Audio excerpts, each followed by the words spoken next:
Galaxy News Hour live. समुदायमा छरिएको ससानो रकमलाई पुँजीकृत गरी उत्पादनमूलक गतिविधिमा लगाउनु सहकारीको आधारभूत मान्यता हो। सबै सदस्यको हैसियत समान मानिन्छ, तर सहर र बजार क्षेत्रमा च्याउसरी खुलेका धेरै सहकारीहरू ठग्ने माध्यम बनेका छन्। रकम र सदस्य सङ्ख्याको कुनै सीमा छैन। सदस्यबाट उठाएको रकम सही ढङ्गले परिचालन गरे नगरेको हेर्ने निकाय छैन। एउटै सहकारीले 18,000 सदस्यबाट पनि रकम उठाएको छ। एउटै सदस्यबाट करोडका दरले पनि निक्षेप सङ्कलन गरिएको छ र तिनका सञ्चालकले घर घडेरीमा त्यो लगानी गरेर निजी लाभमा केन्द्रित गरेका छन्। कतिपय लगानीकर्ता बचत उठाएर भागेका छन्। नियमनमा सरकारी व्यवस्थाले अझै ठुलो वित्तीय जोखिम निम्तिँदैछन्। वित्तीय जोखिमको ख्याल नगरी सहकारीहरू निक्षेपकर्ताहरूलाई उच्च ब्याजको लोभ दिएर ठुलो बचत उठाउँछन्, जथाभावी ऋण लगानी गर्छन् अनि संस्था डुब्ने भएपछि बचतकर्ताको रकम लिएर फरार हुन्छन्। अहिले यो समस्या जताततै देखिन थालेको छ, तर यसमा सरकारको पर्याप्त ध्यान पुग्न सकेको छैन। बल्ल चालु आर्थिक वर्षको बजेटमा सरकारले छुट्टै नियामक निकाय स्थापना गर्ने घोषणा गरेको छ। न्युज आवरमा आज हामी सहकारी सञ्चालकहरू बेपत्ता हुँदा बचतकर्ताहरूको रकम डुब्ने जोखिमबारे चर्चा गर्नेछौँ।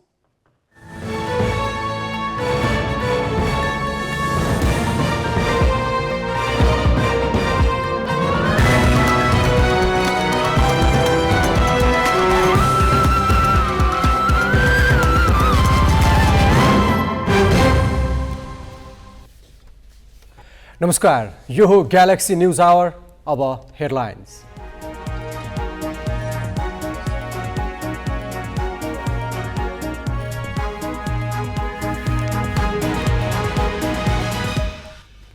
निर्वाचनको मिति तोक्ने भनिएको मन्त्री परिषद बैठक बस्दै बसेन। बिहिबारसम्म घोषणा नगरे मङ्सिरभित्र चुनाव हुन कठिन।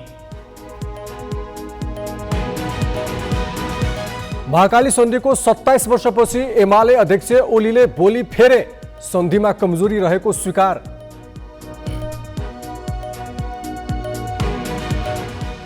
अस्पतालमा कोभिड बिरामीको चाप बढेका बेला उपचारको दायित्वबाट सरकार पछि हट्यो।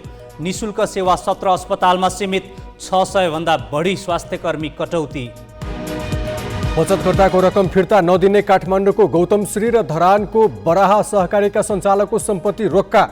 छानबिन समिति भन्छ सरकारकै रवैयाले व्यथिति उत्कर्षमा।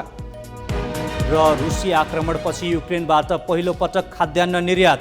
26,000 टन मकै बोकेको जहाज ओडेसा बन्दरगाहबाट लेबनान प्रस्थान।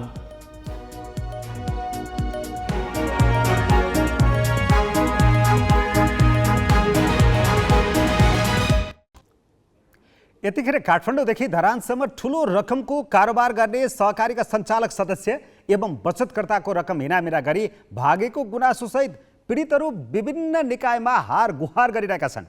ती दुई सहकारीको मात्र 12 अर्बभन्दा बढी रकम हिनामिना भएको पीडितको दाबी छ। यस्तै थप 12 अर्बभन्दा बढी रकम डुबाएर समस्याग्रस्त घोषणा गरिएका अरू 12वटा सहकारीका पीडितले आफ्नो रकम कहिले फिर्ता पाउँछन् भन्ने ठेगान छैन। तर सरकारले सहकारी क्षेत्रलाई कसिलो नियमनको घेरामा राख्न सकिरहेको छैन। यसले बचतकर्ताबाट उठाएको रकम दुरुपयोग गर्ने र सञ्चालकहरू भाग्ने क्रम झन बढेको छ। बराहा बचत तथा ऋण सहकारीले करिब 7 अर्ब ठगेको भन्दै पीडितहरू सङ्घर्षमा उत्रिएका छन्। उनीहरूले आफ्नो गुनासो नसुनेको भनेर आइतबार उपमहानगरपालिका नै तोडफोड गरे। त्यसपछि स्थानीय सरकारले सहकारीका सबै खाता र सम्पत्ति रोक्का राख्न सम्बन्धित निकायलाई निर्देशन दिएको छ। यस सहकारीमा आबद्ध करिब 18,000 सदस्य पीडित छन्। काठमाडौँको गौतमश्री सहकारीका सञ्चालकले 1,000 भन्दा माथि बचतकर्ताको करिब 5 अर्ब रुपैयाँ ठगेको गुनासो सहकारी विभागमा पुगेको छ। पीडितको गुनासोपछि सहकारी र सञ्चालक समिति पदाधिकारी तथा कर्मचारीको सम्पूर्ण चल अचल सम्पत्ति रोक्का राख्न राष्ट्र ब्याङ्कलाई पत्राचार गरेको छ। सहकारी विभाग जुन नियमन निकाय केन्द्रमा छ, यो विभागले नियमन गर्छु भनेर मात्रै, नियन्त्रण गर्दा मात्रै यो समस्याको निदान हुन सक्दैन। विकास ब्याङ्क भन्दा धेरै रकम कलमको कारोबार गर्ने सहकारी संस्थाहरूको वित्तीय विश्लेषण गर्न सक्ने सक्षम जनशक्ति, वित्तीय पाटोबाट एनालाइसिस गर्ने, समयमै पत्ता लगाउने जनशक्ति चाहिँ सहकारी विभागमा कमी छ। हेर्नुहोस्, त्यो पाटोबाट एउटा सङ्ख्यात्मक धेरै, अर्को एनालाइसिस गर्न सक्ने क्षमतावान कर्मचारी यहाँ त जेनरल कर्मचारी नै हुन्छ सहकारी विभागमा, त्यो पाटोबाट चाहिँ सहकारी विभागका केही कमजोरी छन्।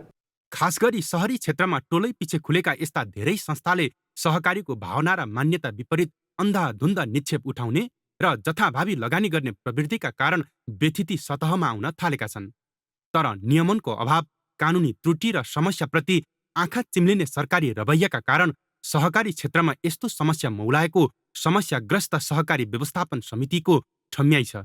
सङ्घबाट प्रदेश र स्थानीय तहमा जुन दर्ता सञ्चालन भएका चाहिँ सहकारीहरूको स्ट्रङली नियमन र अनुगमन चाहिँ भयो भने यो समस्याग्रस्त हुनबाट र बचतकर्ताहरूको निक्षेप हिनामिना हुनबाट चाहिँ केही अंश भए पनि चाहिँ सुधारमा आउनेछ। निक्षेपकर्ताबाट ठुल्ठुलो रकम उठाएर डुबाउने क्रम बढेपछि सरकारले नै कतिपय सहकारीलाई समस्याग्रस्त घोषणा गरी दोषीलाई कारबाही र पीडितको रकम फिर्ता गराउन 2074मै समिति बनाएको थियो। सरकारले पहिलो पटक सुधीर बस्नेत सञ्चालक रहेको ओरिएन्टल कोअपरेटिभ लिमिटेडलाई 2074 कार्तिक 20 गते समस्याग्रस्त घोषणा गरेको थियो, जसमा तत्कालीन अवस्थामा 7646 निक्षेपकर्ताले 10 अर्ब माथिको माग दाबी गरेका थिए। त्यस यता 11वटा सहकारी समस्याग्रस्त घोषणा भएका छन्। तीमध्ये ओरिएन्टल बाहेक 11 सहकारीका निक्षेपकर्ताले 1 अर्ब 98 करोडको माग दाबी गरेका छन्, जसको अनुसन्धान जारी छ। ओरिएन्टलको हकमा भने 2076 फागुन 11 गते सर्वोच्च अदालतले नै छानबिनमा रोक लगाइदिएको छ। अरू कतिपय सहकारीको विषयमा गुनासाहरू आए पनि सरकारले समस्याग्रस्त घोषणा नगरेका कारण समितिको कार्यक्षेत्रमा ती परेका छैनन्। गभर्मेन्टले बेला घोषणा नगरिदिने, समस्याग्रस्त घोषणा नगर्ने, समस्याग्रस्त घोषणा नगरिसकेपछि के हुन्छ भने तपाईँको उनीहरूले सम्पत्ति लुकाउने, बेचबिखन गर्ने, अनि त्यसपछि उनीहरू फरार हुने एउटा अप्सन रहने र सहकारीहरूले मुख्य कुरो ऐन नियमको चाहिँ पालना नगर्दा बिना धितो आफन्तीहरूलाई चाहिँ ऋण प्रवाह गर्ने। त्यो कारणले गर्दाखेरि अब धितो छैन, हामीले हाडखोर सम्हालेर यहाँ ल्याउनु पर्यो। त्यसपछि हामीले के गर्ने, इन्भेस्टिगेसन खोजीको प्रक्रियामा जानु पर्यो, भेट्टाएसम्म सम्पत्ति रोक्न पर्यो। सहकारी अभिलेख अनुसार नेपालभर 30,000 भन्दा बढी सहकारी छन्। यी मध्ये आधा जसो सक्रिय नै नभएको समितिको ठहर छ। धेरै सहकारी ऐन विपरीत सञ्चालित छन्। बेलैमा समस्याग्रस्त घोषणा नगर्दा नै सहकारी सञ्चालक फरार हुने र सम्पत्ति लुकाउने प्रवृत्ति बढी देखिएको छ।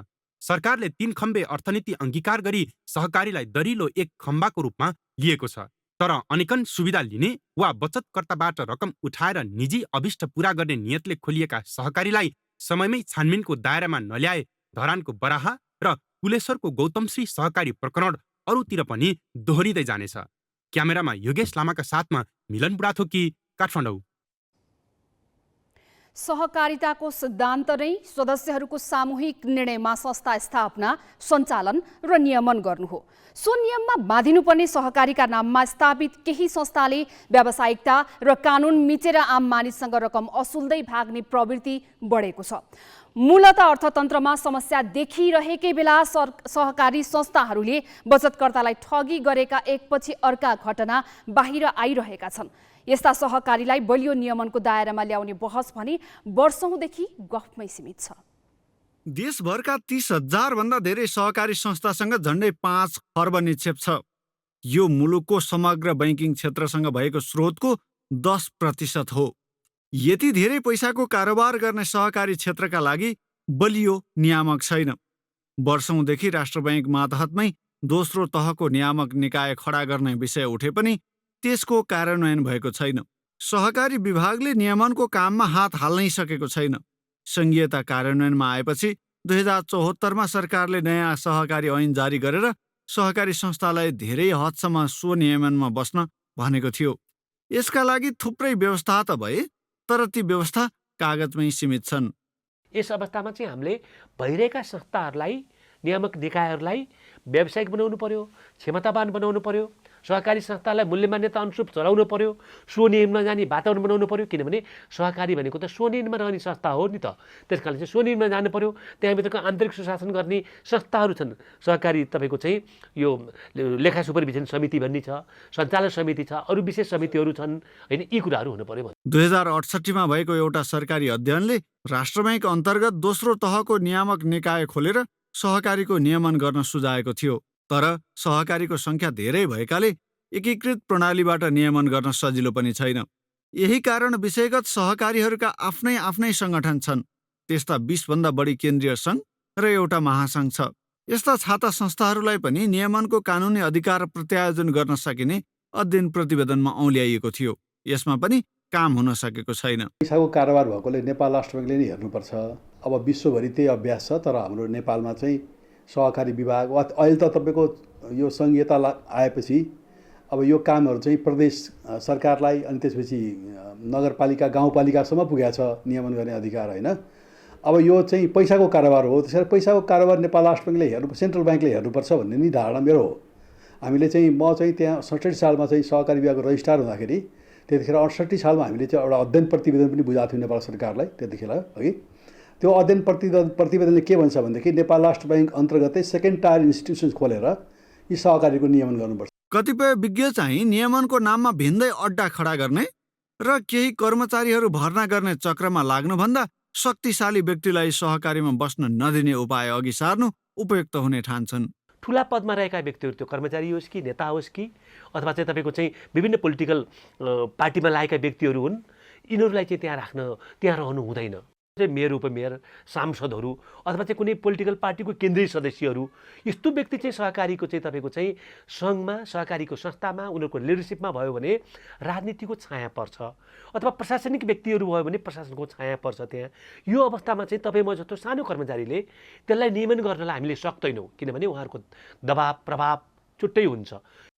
बचतकर्ताको रकम सुरक्षित गर्न बचतको बिमा गर्नदेखि सम्भावित क्षतिको व्यवस्थापन गर्न अलग्गै कोष बनाउने व्यवस्था पनि ऐनमा छ, तर कार्यान्वयनमा छैन। कानुनमै भएका यस्ता प्रावधानहरूको कार्यान्वयन नहुँदा सहकारीमा अनियमितता बढ्दै गएको छ। सहकारी संस्थाहरूले कतिसम्म वित्तीय कारोबार गर्न पाउने भन्ने स्पष्ट व्यवस्था गर्ने र उनीहरूको कारोबारलाई नियामकले सूक्ष्म निगरानी गर्ने व्यवस्था नभएसम्म यस्ता समस्याको हल खोज्न सहज हुने छैन। हेटौँडाबाट देवराज पन्तका साथ बिजनेस ब्युरो, ग्यालेक्सी फोके, काठमाडौँ। देशका अधिकांश सहकारीमा समस्या देखिएका छन्, समाधानको पहल पटक्कै देखिएको छैन। तर भूमि व्यवस्था सहकारी मन्त्री शशि श्रेष्ठले भने सहकारी क्षेत्रमा देखिएका समस्या समाधानका लागि मन्त्रालय योजनाबद्ध तरिकाले अगाडि बढेको दावी गरेकी छिन्। सहकारीहरू जो चाहिँ सहकारीको सिद्धान्त मूल्य मान्यताभन्दा बाहिर गएर आफूलाई चाहिँ बैङ्कको प्रतिस्पर्धी अथवा बैङ्ककै हिसाबबाट स्थापित गरेर काम गरे र उनीहरूले जनताप्रति इमान्दार नभइकन सहकारीको सिद्धान्त र मूल्य मान्यता अनुसार काम नगरेको कारणले गर्दाखेरि केही सहकारीहरू चाहिँ एउटा डुबेको अवस्था हो। नागरिकको चाहिँ रकम एउटा चाहिँ अप्ठ्यारो अवस्थामा परेको डुबेको अवस्था हो र त्यो कुरालाई पनि हामीले अहिले कयौँ नागरिकहरूका चाहिँ यो डुबेका रकमहरूलाई चाहिँ दिने फर्काउने कामहरू गरेका छौँ। हामीले मन्त्रालयले नै समस्याग्रस्त सहकारी व्यवस्थापन समिति भनेर चाहिँ स्थापना गरेको छ। त्यो समितिबाट अहिले धेरै समस्याको चाहिँ सम्बोधन हुँदै गएको छ र हाम्रो मुख्य कुरो अहिले चाहिँ सोच के छ भन्दाखेरि यो समस्या आउने भन्दाखेरि पनि आएर उपचार गर्ने भन्दा पनि सहकारी क्षेत्रमा यस्ता समस्या आउनै नदिनको लागि के गर्ने भन्ने हिसाबमा हामी अगाडि बढेका छौँ। त्यस हिसाबले हामीले सहकारी नीति को चाहिँ करिब अन्तिम रूप चाहिँ हामीले दिइसकेका छौँ। सहकारीमा सुशासन कायम गर्नको लागि 35 बुँदे निर्देशन पनि जारी गरिसकेका छौँ र भिजन पेपर पनि करिब तयारीको अवस्थामा पुगिसकेको स्थिति छ। अर्थतन्त्रको 3वटा महत्त्वपूर्ण खम्बामध्ये एउटा खम्बा सहकारी भनेर संविधान सभाबाट जारी भएको संविधानमा नै यो लिपिबद्ध गरेको अवस्थामा यो वास्तविक रूपबाट मुलुकको समृद्धिको लागि चाहिँ सहकारी एउटा महत्त्वपूर्ण खम्बा हो भन्ने हिसाबले स्थापित गर्नको लागि अहिले हामीले योजना बनाएर नै अगाडि बढिरहेको कुरा म यहाँ राख्न चाहन्छु र यो समस्या सहरका केही सहकारीको मन्त्री आउँछन् र सहकारी क्षेत्रलाई व्यथिति मुक्त बनाउने बाचा गर्छन्, तर गर्नुपर्ने काम केही गर्दैनन्। अहिलेसम्मका कुनै पनि मन्त्रीले सहकारी क्षेत्रमा मौलाको व्यथिति नियन्त्रणमा ध्यान नदिएकै कारण अहिलेको अवस्था आएको प्रश्न देख्न सकिन्छ। त्यसैले अब बाचा होइन, काम चाहिएको छ। अब केही न्युज संक्षेपमा। आम निर्वाचनको मिति घोषणा गर्ने भनिएको मन्त्री परिषदको बैठक आज बस्दै बसेन। सोमबार मन्त्री परिषदको नियमित बैठक बस्नुपर्ने भए पनि आज प्रधानमन्त्री शेरबहादुर देउवाले बैठक नै डाकेनन्। सातामा सोमबार र बिहिबार गरी 2 दिन नियमित बैठक बस्ने अभ्यास छ। बिहिबारसम्म भए पनि सरकारले मङ्सिर पहिलो साताको चुनावको मिति तोक्ने अपेक्षा रहेको निर्वाचन आयोगका पदाधिकारीले बताएका छन्।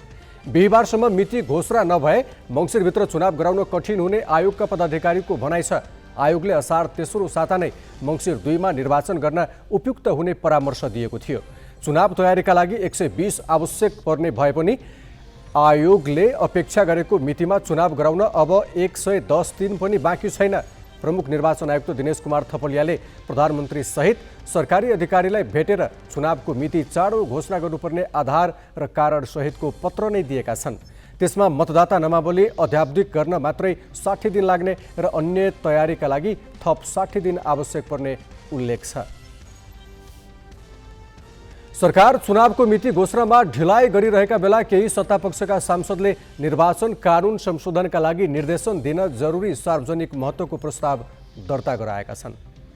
निर्वाचन सम्बन्धी कानुनलाई संविधान सम्मत बनाउनका लागि निर्देशन दिन 12 सांसदले आज प्रतिनिधि सभामा जरुरी सार्वजनिक महत्त्वको प्रस्ताव दर्ता गराएका हुन्। माओवादी केन्द्रकी सांसद अमृता थापा मगर प्रस्तावक रहेको प्रस्तावमा लक्ष्मी परियार, चन्दा चौधरी, रङ्गमती शाही, बिना बुढाथोकी, दुर्गा पौडेल, रेखा शर्मा लगायत 11 सांसदले समर्थन जनाएका छन्। उनीहरूले प्रत्यक्षतर्फ जनसङ्ख्याको आधारमा 50% महिला उम्मेदवार बनाउन अनिवार्य हुने गरी निर्वाचन कानुन संशोधन गर्न माग गरेका छन्। स्थानीय तहको प्रमुख, उपप्रमुख, वडाध्यक्ष, जिसस प्रमुख र उपप्रमुखमा पनि 50% महिला अनिवार्य गर्नुपर्ने उनीहरूको माग छ। प्रमुख प्रतिपक्षी नेकपा एमालेका भ्रातृ सङ्गठनले महँगी र भ्रष्टाचारको विरोधमा प्रदर्शन गरेका छन्। एमालेका भ्रातृ सङ्गठनले आज काठमाडौँका विभिन्न स्थानबाट जुलुस निकालेका हुन्। सरकारले महँगी नियन्त्रणका लागि कुनै कदम नचालेकाले सडकमा उत्रिएको प्रदर्शनकारीले बताएका छन्। जुलुस भद्रकाली, नयाँ सडक, बसन्तपुर, भोटाहिटी हुँदै शान्ति बाटिकामा पुगेर सभामा परिणत भएको थियो। प्रदर्शनकारीले वर्षा भइरहँदा छाता ओढेर सरकार विरुद्ध नाराबाजी गरे। उनीहरूले बढ्दो महँगी नियन्त्रण गर, मल छैन सरकार, कसरी चल्छ घरबार, मेरो उत्पादनको मूल्य कति हो सरकार लगायत प्रश्न सोधिएका ब्यानर प्रदर्शन गरे। इन्धन र खाद्यान्न अचाक्ली महँगिएकाले मूल्य घटाउनु पर्ने उनीहरूको माग छ। करिब 1 महिना यता कोरोना संक्रमितको संख्या पुनः उकालो लाग्न थालेको छ। पछिल्लो 24 घण्टामा 5900 जनाको परीक्षण गर्दा 895 जनामा संक्रमण देखियो। नयाँ भेरिएन्ट BA.5 घातक खालको भएकाले अस्पतालमा कोभिडका बिरामीको चाप बढ्न थालेको छ। सरकार भने संक्रमितको उपचारबाट पछि हट्न खोजेको छ। निशुल्क उपचार केही अस्पतालमा सीमित गरेको सरकारले 600 भन्दा बढी चिकित्सक र स्वास्थ्य कर्मीलाई हटाएको छ। कोभिडको चौथो लहर सुरु भएपछि संक्रमित दिनहुँ बढिरहेका छन्। सक्रिय संक्रमितको संख्या 5000 हाराहारी पुगेको छ। तर स्वास्थ्य तथा जनसङ्ख्या मन्त्रालयले 17वटा सरकारी अस्पतालमा मात्र कोभिड संक्रमितको निशुल्क उपचार गर्ने निर्णय गरेको छ। काठमाडौँमा वीर, पाटन, त्रिवी शिक्षण, शुक्रराज टपिकल बाहेक अन्य अस्पतालमा निशुल्क उपचार हुँदैन। तोकिएभन्दा बाहेक अरू अस्पतालहरूमा शोध भर्ना हुँदैन। त्यहाँ चाहिँ हामी निजी अस्पतालहरूमा छ भने तोकिएको शुल्क अनुसार आफूले शुल्क तिरेर उपचार व्यवस्थापन गर्न सकिन्छ। सम्बन्धित अस्पतालहरूले पनि त्यसै अनुसार संयोजन गर्नुहुन्छ। अरू अस्पतालहरूको हकमा चाहिँ सरकारी अस्पतालहरूमा नियमित स्वास्थ्य सेवा प्रवाह गरे जसै गरी त्यहाँ गर्न सकिने व्यवस्था अनुसार उहाँहरूले गर्न सक्नुहुन्छ। तर त्यसमा तोकिएका अस्पतालभन्दा बाहेक अस्पतालहरूलाई शोध भर्नाको प्रबन्ध गरिएको छैन। तोकेर पठाइएको जुन रकमहरू हुन्छ त्यो रकमबाट सम्बन्धित स्वास्थ्य कर्मीहरूको करार, सम्बन्धित स्वास्थ्य कर्मीहरूलाई चाहिने व्यक्तिगत सुरक्षाका सामग्रीहरू, त्यहाँको प्रोत्साहन भत्ता लगायतका कुराहरू त्यसैमा समावेश गरेर व्यवस्था गरिएको हुन्छ। मन्त्रालयले तोके बाहेकका अस्पतालमा उपचार गराउने संक्रमितले शुल्क तिर्नुपर्छ, जबकि तेस्रो लहरसम्म संक्रमितले सबै सरकारी अस्पतालमा निशुल्क उपचार पाउँथे। मन्त्रालयले निशुल्क उपचार गराउने अस्पतालको संख्या यस्तो बेला घटाएको छ जति बेला कोभिड संक्रमणको ग्राफ उकालो लागिरहेको छ। असार पहिलो सातादेखि उकालो लाग्न थालेको संक्रमण दर 17% पुगेको छ। 10 दिनमा कोभिडका 15 बिरामीले ज्यान गुमाएका छन्। मृत्यु हुनेहरू 50 वर्षमाथिका हुन्। भेन्टिलेटर र आइसियुमा उपचार गराउने संक्रमितको संख्या दिनहुँ बढिरहेको छ। तेस्रो लहरको ओमिक्रोन भन्दा अहिलेको BA.5 घातक मानिएको छ। ओमिक्रोन भेरिएन्ट भन्दा अलिकता चाहिँ यो उच्च जोखिममा रहेका व्यक्तिहरूलाई बिरामीहरूलाई चाहिँ यसले अलिकता ग्रस्त बढी पारेको हो कि जस्तो भन्ने चाहिँ सुरुवातको बार चाहिँ त्यो आकलन गर्न सकिन्छ। र अहिले पनि हाम्रो अस्पतालमा अक्सिजन लाउने बिरामीहरू अलिकता हाई फ्लोमा अक्सिजन लाउनु पनि आइसियुमा रहेका बिरामीहरूको चाहिँ यो उनीहरूको उमेर समूह र उनीहरूको चाहिँ दीर्घकालीन रोगहरू हेर्दा त्यस्तै नै देखिन्छ।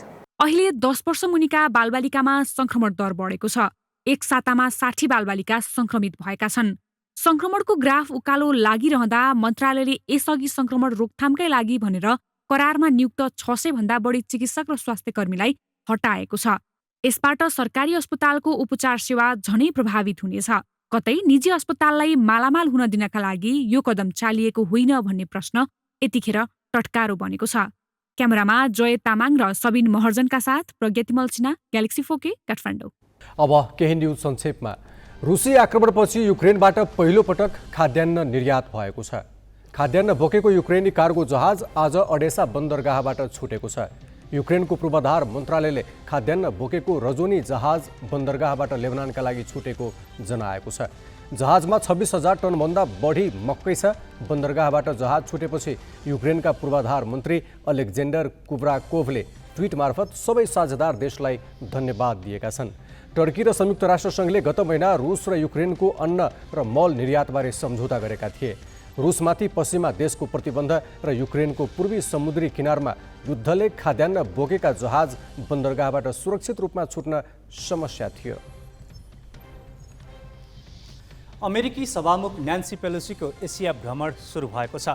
भ्रमणको पहिलो दिन पेलोसीले सिङ्गापुरका प्रधानमन्त्री ली सिएन लुङ र राष्ट्रपति हमिलाह याकुबसँग भेटवार्ता गरेकी छन्। अमेरिकी सांसदहरू सम्मिलित प्रतिनिधि मण्डलको नेतृत्व गर्दै पेलोसी सिङ्गापुर पुगेकी हुन्। सिङ्गापुर पुगे लगत्तै उनले त्यहाँका प्रधानमन्त्री, राष्ट्रपति र मन्त्रीहरूसँग छुट्टा छुट्टै भेटवार्ता गरिन्। उनले व्यवसायीसँग पनि छलफल गर्ने जनाइएको छ। अमेरिकी विदेश मन्त्रालयले पेलोसीले सिङ्गापुर, मलेसिया, दक्षिण कोरिया र जापान भ्रमण गर्ने जनाएको छ। तर ताइवानको भ्रमणबारे भने केही बताइएको छैन। पेलोसीको सम्भावित ताइवान भ्रमणलाई लिएर चीन र अमेरिका बीच तनाव बढेको छ। म्यानमारमा सैन्य सरकारले सङ्कटकाल 6 महिना थपेको छ। म्यानमारको नेसनल डिफेन्स एन्ड सेक्युरिटी काउन्सिलले जारी सङ्कटकाल थप 6 महिना लम्ब्याउने निर्णय गरेको हो। आम निर्वाचनका लागि सङ्कटकाल लम्ब्याउन आवश्यक रहेको काउन्सिलको ठहर छ। म्यानमारको संविधान अनुसार सङ्कटकालीन अवस्था बढीमा 2 वर्षसम्म घोषणा गर्न मिल्छ। गत वर्ष फेब्रुअरीमा सत्तारूढ आङ सान सुकीको सरकारबाट सत्ता कब्जा गरेपछि कार्यवाहक राष्ट्रपति यू मिन्त सोएले 1 वर्षका लागि सङ्कटकाल घोषणा गरेका थिए। म्यानमारको सैनिक सरकारले यसै वर्ष बहुदलीय प्रतिस्पर्धात्मक आम निर्वाचन गर्ने तयारी थालेको छ। 2053 सालमा भारतसँगको महाकाली सन्धि संसदबाट अनुमोदन गराउँदाका एक सूत्रधार मध्ये मानिन्छन् केपी शर्मा ओली। निकै विवादका बीच त्यो सन्धि संसदबाट पारित मात्र भएन, नेकपा एमाले त्यही विवादमा विभाजित पनि भयो। त्यतिखेर सन्धिको पक्षमा बलियो गरी उभिएका ओलीले आज बोली फेरेका छन्। किन? यो प्रसङ्ग निमेश बन्जाडेबाट। सरकारका पूर्व सचिव द्वारिकानाथ ढुङ्गेलले आफूले लेखेको पुस्तक चक्रव्यूहमा नेपालको जलस्रोत लोकार्पणका लागि आज एमाले अध्यक्ष केपी ओलीलाई अतिथि बनाएका थिए।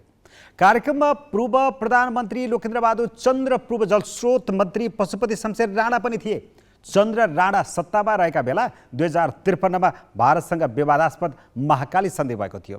सन्धि संसदबाट अनुमोदनका लागि एमालेका तर्फबाट ओलीले मुख्य भूमिका खेलेका थिए। तिनै ओलीले 27 वर्षपछि सन्धिमा कमजोरी रहेको स्वीकार गरेका छन्। उनले तल्लो शारदा नहरले प्रयोग गरेको पानीको बारेमा त्यस समयमा चर्चा नहुनु कमजोरी भएको बताएका हुन्। शारदा नहर चाँदनी दोधाराको उत्तरबाट सिरानबाट पश्चिम बगेर जान्छ भने चाँदनी दोधारामा पानी दिने व्यवस्था हुनुपर्छ भनेर त्यसमा सुधार्न लगाइयो। 2 पल्ट त्यसलाई सच्याइयो र त्यसलाई एकीकृत महाकाली सन्धिको रूपमा लगियो। धेरै डिबेट गर्न सकिन्छ, तर आधा आधा लगानी तल्लो तटीय राष्ट्रले प्राप्त गरेको लाभ समेत काउन्ट गरेर भारतले लगानी गर्नुपर्ने तल्लो तटीय राष्ट्रको हिसाबमा यस सम्बन्धमा केही त्यस बेला पनि चर्चा नभएका विषयहरू रहेछन्। धेरै अगाडिदेखि तल्लो शारदा नहर पनि चलिराखेको रहेछ, त्यति बेला चर्चामा आएन। जसले गर्दाखेरि कन्जम्पटिभ वाटर भनेको के हो भन्ने कुरा चाहिँ प्रशस्त छलफल हुन पाएन। कतिपय ल्याप्सेस रहे, तर त्यसले कबुल गरेको छैन कि त्यसलाई मान्यता दिन्छु भनेर कबुल गरेको छैन। आधा पानीमा क्लेम गरेको छ, जति भोल्युम छ, जति पानी हो त्यसको आधा पानी नेपालको, त्यसलाई इस्ट्याब्लिस गरेको छ।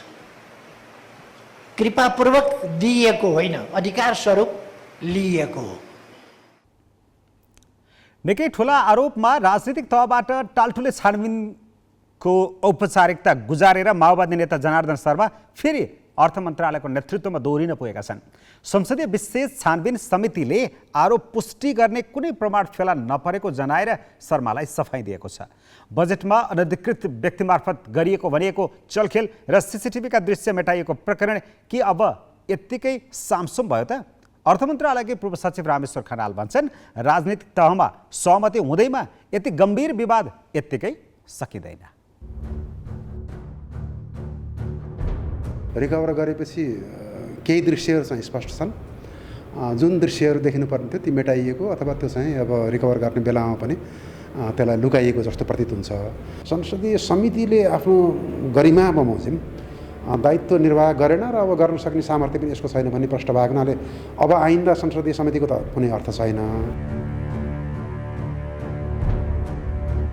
म अर्थ सचिव हुँदाखेरि भरतमोहन अधिकारी अर्थमन्त्री हुनुहुन्थ्यो।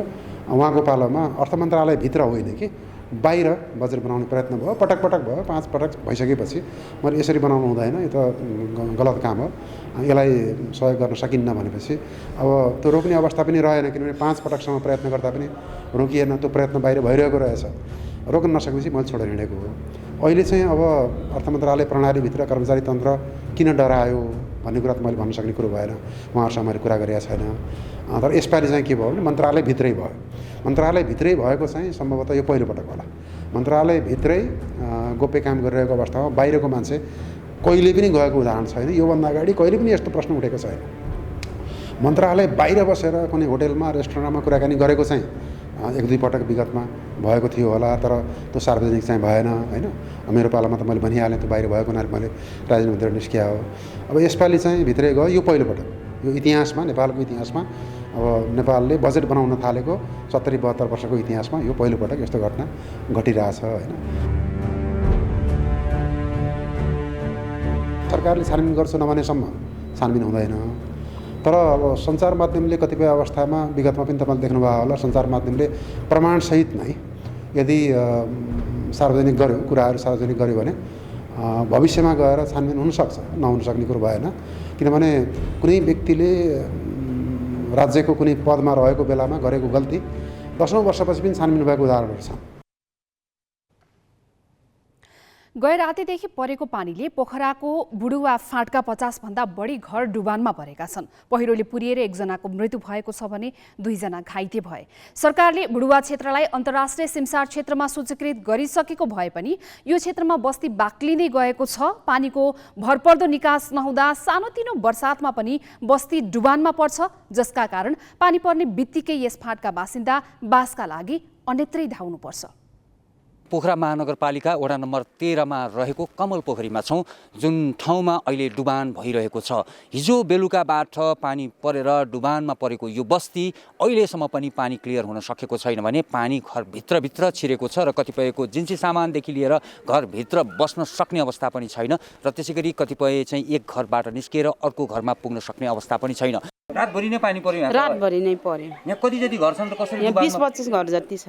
अहिले यहाँ 20-25 हजुर 20-25 घर। सबभन्दा धेरै प्रभाव परेको ठाउँ चाहिँ कुन चाहिँ हो? यो भन्दा नि यो तेर्सोमा पर्यो धेरै जति। अप्ठ्यारो त अब रातभरि सुत्न पाइएन, पानी त्यति भइराख्यो, भित्रै पस्छ कि भन्ने डर भयो। सामानहरू सबै उठाउन थाल्यो, त्यसपछि त अब पानी अलिकति हट्दै गयो, हट्दै गएपछि अलि ढुक्क मन पनि भयो।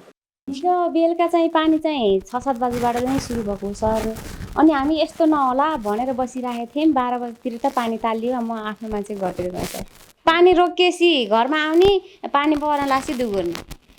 ज्यान त जोगाउनु पर्यो सामान त्यसकै भाउ छ। भनेपछि अब आज पनि अब पानी पर्यो भने तपाईँहरू अर्को ठाउँमा बास खोजेर जाने? आज त्यहाँ बस्ने ठाउँ सम्भावना छैन सर। यस्तो चिसो सुतेर भएन, पानी नपरे नि आफ्नो मान्छे पनि जाने। अब भात खाना खाने अब भात खाने बेलामा यस्तो भित्र आयो पानी होइन, भित्र आउनु खाना खायो, खाना खाँदाखेरि हामी भाग्नु पर्यो। बाह्र कुरा त्यो कपडा त त्यही भित्रै छ। अनि कहाँ बस्नुभयो राति? भाइको घरमा। तपाईँको घरमा अहिले सबै पानी छ, गरे हेरे नि भित्रै अहिले अलिक घटी छ, ढोकैमा छ पानी। रातिदेखि हामी भित्र पसेकै छैन। भनेपछि तपाईँको लत्ता कपडादेखि सरसामानहरू सबै सब भिज्यो। अनि वडाकोहरू कोही आउनु भएको छ कि छैन? कोही आएको छैन। क्षति भयो अब क्षति त अघि देख्नु भएको अब भित्रै कोठा हेर्न सक्नुहुन्छ। अब भित्र सबै भिजेछ। मैले हेरेन, म भर्खरै आएको 2 बजे निस्केर गएको, के भिजेछ हेर्नुपर्छ। भर्खरै आएको छु म त। उता छोरीको घर माथिको ढलाको छोरी घर तल पानी जान्छ, माथि बसेको 2 महिनाको नाटी छ बच्चा, त्यहीलाई च्याब्यौँ अनि झोला बोक्यौँ अनि डौरीमा हामी त। पोखरा महानगरपालिका वडा नम्बर 13 का वडा अध्यक्ष किरण बराल, उहाँसित यो अहिलेको समस्याको विषयमा हामी कुराकानी गर्छौँ। स्वागत छ यहाँलाई। धन्यवाद। अहिले जुन यो समस्या भइरहेछ, यहाँको स्थानीयले कहिलेसम्म यो नियति भोग्नुपर्ने हो र यसको समाधान के हो? यो चाहिँ दीर्घकालीन महानगर प्रदेश र केन्द्रबाटै यसलाई अलिकति योजना बनाएर लैजाँदाखेरि यसको दीर्घकालीन समस्या हो। अब अहिले डुबानमा परेकाहरूलाई तपाईँले राहत अथवा उहाँहरूलाई प्रिभिलेज के दिनुहुन्छ? अब हामीसँग सम्पर्क आउनेहरूलाई मैले फेसबुकमा पनि राखिसकेको छु नम्बर, जनप्रतिनिधिहरूको। उहाँहरूलाई समस्या परेकोहरूलाई हामी राहत दिन्छौँ। सम्बन्धित निकाय र ओडाले यसलाई बेलैमा ध्यान दिएन भने ठुलो भवितव्य नहोला भन्न सकिन्न र यहाँका जनताहरूले रातिको 12, 1 बजे, 2 बजे अर्काको घरमा गएर बास लिनुपर्ने नियतिबाट सधैँ गुज्रिनुपर्नेछ। ग्यालेक्सी 4K टेलिभिजनका लागि क्यामेरामा महेश ढुङ्गानाको साथमा उत्तम पौडेल, पोखरा।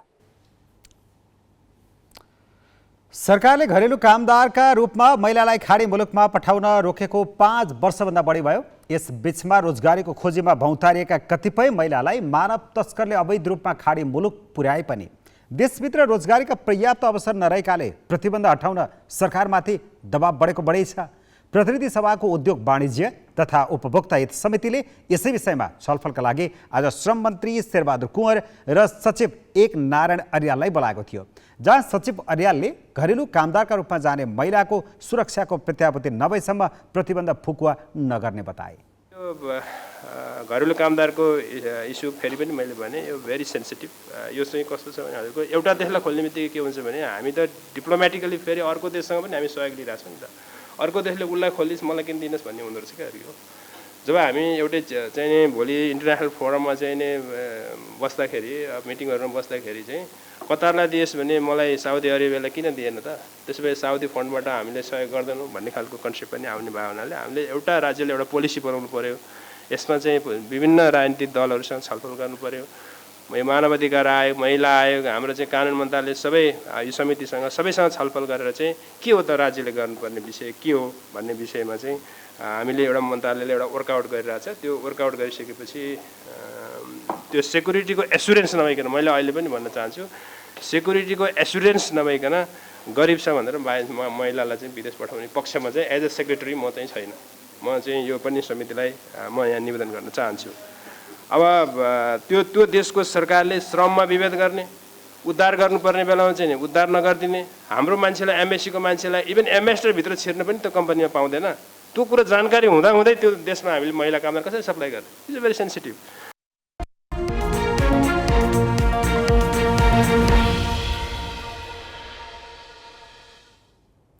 शेयर बजारमा आज 40 अङ्कको उतार चढाव आएको छ। बजारमा दिनभर जसो नै उतार चढाव आएको हो। कारोबार सुरु भएको 15 मिनटमा नेप्से 2185 अङ्कमा झरेको थियो, तर त्यसको 1.5 घण्टामा नेप्से बढेर 2224 अङ्कमा पुग्यो।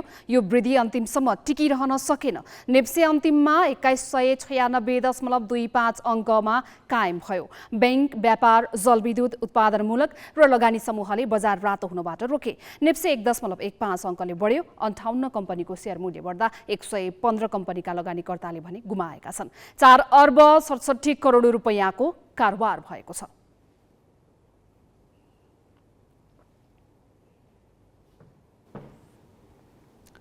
स्थानीय तहले नयाँ आर्थिक वर्षको बजेट असार 10 मा ल्याउनु पर्ने कानुनी व्यवस्था छ, तर 148 वटा पालिकाले बजेट अझै ल्याएका छैनन्।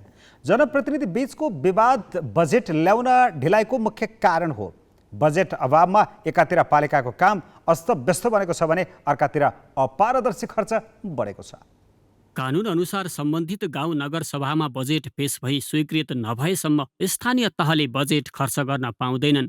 148 स्थानीय तहले सभाबाट स्वीकृत गराउनु त परै जाओस्, बजेट नै ल्याउन सकेका छैनन्। 753 पालिका मध्ये 500 पालिकाले असार 10 गते नै बजेट ल्याएका थिए। ती मध्ये केही स्थानीय तहमा विवाद भएपछि बजेट पारित गर्न ढिला भएको थियो। तर झन्डै 20% स्थानीय तहले बजेट ल्याउने सुरसारै गरेका छैनन्। त्यो स्थानीय तहमा विकास निर्माणका योजना अगाडि बढ्न नसकेको मात्र होइन, प्रशासनिक काम समेत अस्तव्यस्त छ। असार 25 गतेको टाइम दिन छ, त्यो 25 गतेको भित्रमा गर्नुपर्छ। दोहोरो परिषद हुन्छ, त्यो परिषद 25 गते बुझ्नु मान्नु त बजेट हामीहरू दिए वार्डहरूलाई, वार्डहरू अलिकता बजेट बनाउनमा अलिकता ढिला गरेर चाहिँ 10 दिन हामीहरूको 15 दिन लेट भयो। तर चाहिँ लेट छैन, हामी तयारीमा छौँ। सङ्घीय मामिला तथा सामान्य प्रशासन मन्त्रालयका अनुसार बजेट नल्याउने पालिका मध्ये अधिकांश मध्य प्रदेशका हुन्। मध्य प्रदेशका 136 स्थानीय तह मध्ये 54 वटा अर्थात् 40% पालिकाले अझै बजेट ल्याएका छैनन्। बाराको जितपुर सिमरा उपमहानगरमा बजेट अघि नीति तथा कार्यक्रम पेश गर्दा नै विवाद भयो। जनप्रतिनिधि बीच माइक खोसाखोस भएपछि नगरसभा नै बस्न सकेको छैन। जनकपुर उपमहानगरले बजेट ल्याए पनि पारित गराउन सकेको छैन। लुम्बिनी र बागमतीका 18.5%, प्रदेश 1 का 17 तथा कर्णाली र सुदूरपश्चिम प्रदेशका 16% स्थानीय तहले बजेट नल्याएको सरकारी तथ्याङ्क छ। गण्डकी प्रदेशमा भने बजेट ल्याउन बाँकी पालिका 5% हाराहारी छन्। बजेट नल्याएका पालिकाले पेस्कीबाट खर्च चलाइरहेका छन्। फरक दलका जनप्रतिनिधिको स्वार्थ नमिल्नु तथा योजना छनौटमा विवाद हुनु बजेट ल्याउन नसक्नुको मुख्य कारण हो। उहाँसँग पूर्ण बहुमत छैन जुन परिषद गर्नुपर्ने वा पालिकाकै उसमा हेर्दाखेरि पालिकाकै चुनाव पनि त्यही रिजल्ट आयो हैन। पालिकामा पनि मेयर साहब अल्पमतमा पर्नु भएको छ र नगर परिषदमा पनि अल्पमतमा पर्नु भएको छ र उहाँहरूको राजनीतिक आस्थाको हिसाबले गर्दाखेरि अलिकति कहीँ न कहीँ कुरा मिलेको छैन। योभन्दा पूर्व पहिलाका केही इस्युहरू छन् जुन पहिला यस नगरायन नगरपालिकामा नेपाली कङ्ग्रेस पूर्ण बहुमतमा हुनुहुन्थ्यो। पूर्व मेयरजीहरूले आफ्नो हिसाबले नीति योजना कार्यक्रमहरू सञ्चालन गर्नुभयो। त्यसबाट केही नेकपाका साथीहरू जुन विजयी साथीहरूले असन्तुष्ट व्यक्त गरेका छन् कि पहिलाका नगरायन नगरपालिका यसरी चलेको थियो भने बहुमतको आधारले बहुमत प्रक्रियाले चलेको थियो हैन। अब हामीले बहुमतमा आएछौँ भने हाम्रो हिसाबले कार्यक्रमहरू सञ्चालन गर्नुपर्छ भन्ने उहाँहरूको सोच हो। र एकातिर होइन ठिक छ बहुमत तपाईँसँग छ, तर कानुनी प्रशासनिक अधिकार मेयरसँग आएको छ र नगर प्रमुखमुखी कानुन भएकोले अब दुईटै नेपाली कङ्ग्रेस र नेकपा एमालेको सहकार सहमति नभइकन कार्य सञ्चालन गर्न दुईटैलाई अप्ठ्यारो छन्। अन्तर सरकारी वित्त व्यवस्थापन ऐन 2074 अनुसार स्थानीय तहले 10 असारमा बजेट ल्याउनु पर्छ। कानुन बमोजिम बजेट सम्बन्धी प्रक्रिया पालना नभए केन्द्र सरकारबाट हस्तान्तरण हुने सबै प्रकारका अनुदानको निकासा रोकिन्छ। सङ्घीय मामिला तथा सामान्य प्रशासन मन्त्रालयसँग बजेट नल्याउने पालिकाको तथ्याङ्क रहे पनि विवाद मिलाएर बजेट ल्याउनका लागि उसले पनि पहल कदमी लिएको छैन। जिल्ला संवाददाताहरूको सहयोगमा अक्षर काका, ग्यालेक्सी फोके, काठमाडौँ।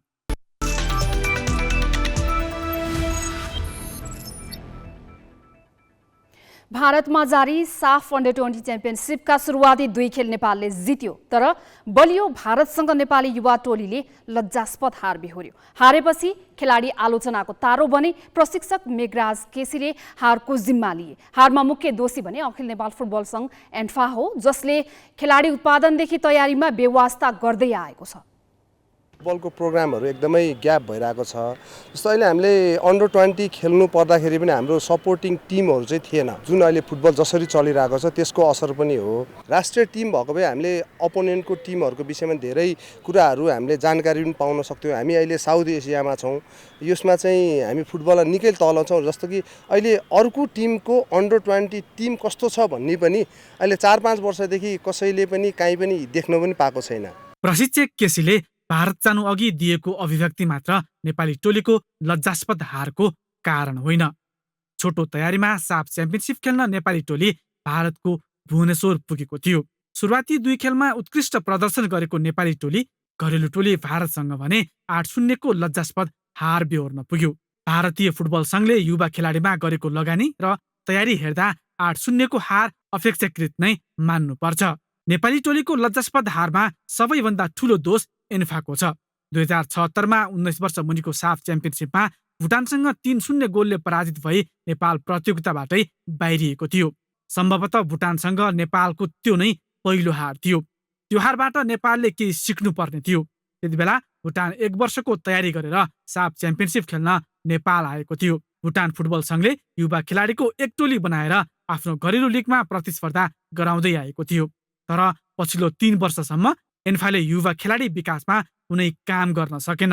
उमेर समूहमा न घरेलु न त अन्तर्राष्ट्रिय प्रतियोगिता अनुभव बिना नै नेपाली टोली भारत पुगेको थियो। भारतले भने केही वर्ष यता आफ्नो युवा टोलीलाई इन्डियन एरोज टिमको नाममा आई लिग खेलाउँदै आएको छ। टिमका केही खेलाडीले उच्च स्तरको आइएसएलमा खेल्दै आइरहेका छन्। युवा खेलाडी उत्पादन र विकासका लागि सन् 2010 मा सुरु गरेको एरोज परियोजनालाई 2017 मा भारतले फेरि पुनर्जागरण गर्यो। त्यसकै प्रतिफल उसले नेपाललाई लज्जास्पद हार चखायो। भारतको लक्ष्य साफ मात्र होइन, ऊ उमेर समूहको एएफसी च्याम्पियन बन्न चाहन्छ। नेपाल भने युवा टोली निर्माणकै लागि अझै खुल्ला प्रतिस्पर्धा गरिरहेको छ। एन्फाले देशभरका 700 खेलाडीबाट 1.5 महिनामा साफ खेल्ने युवा टोली तयार पारेको थियो। घरेलु युथ लिग नभएको श्रीलङ्का र मालदिप्सको युवा टोलीलाई पराजित गरेकै आधारमा नेपाली युवा टोलीको स्तर मापन हुँदैन। च्याम्पियनसिपमा सहभागी बङ्गलादेशले देशभरबाट सम्भावना बोकेका खेलाडीलाई एलिट एकाडेमीमा राख्दै आएको छ। त्यही बङ्गलादेशसँग मङ्गलबार नेपालको अर्को परीक्षा हुनेछ। हामी ग्यालेक्सी न्युज आवरको अन्त्यमा छौँ। जाँदा जाँदै हेडलाइन्स।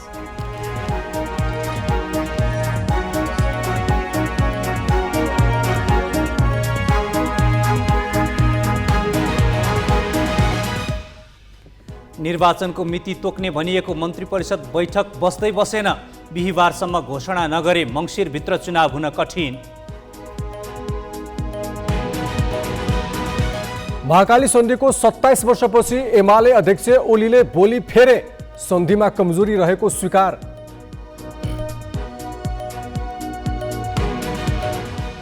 अस्पतालमा कोभिड बिरामीको चाप बढेका बेला उपचारको दायित्वबाट सरकार पछि हट्यो। निशुल्क सेवा 17 अस्पतालमा सीमित, 600 भन्दा बढी स्वास्थ्यकर्मी कटौती। बचतकर्ताको रकम फिर्ता नदिने काठमाडौँको गौतम श्री र धरानको बराहा सहकारीका सञ्चालकको सम्पत्ति रोक्का। छानबिन समिति भन्छ सरकारकै रवैयाले व्यथिति उत्कर्षमा। र रुसी आक्रमणपछि युक्रेनबाट पहिलो पटक खाद्यान्न निर्यात। 26,000 टन मकै बोकेको जहाज ओडेसा बन्दरगाहबाट लेबनान प्रस्थान।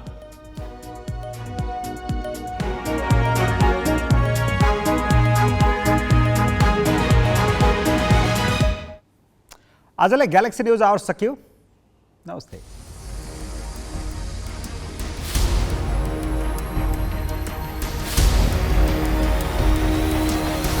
This is Galaxy News Hour Live.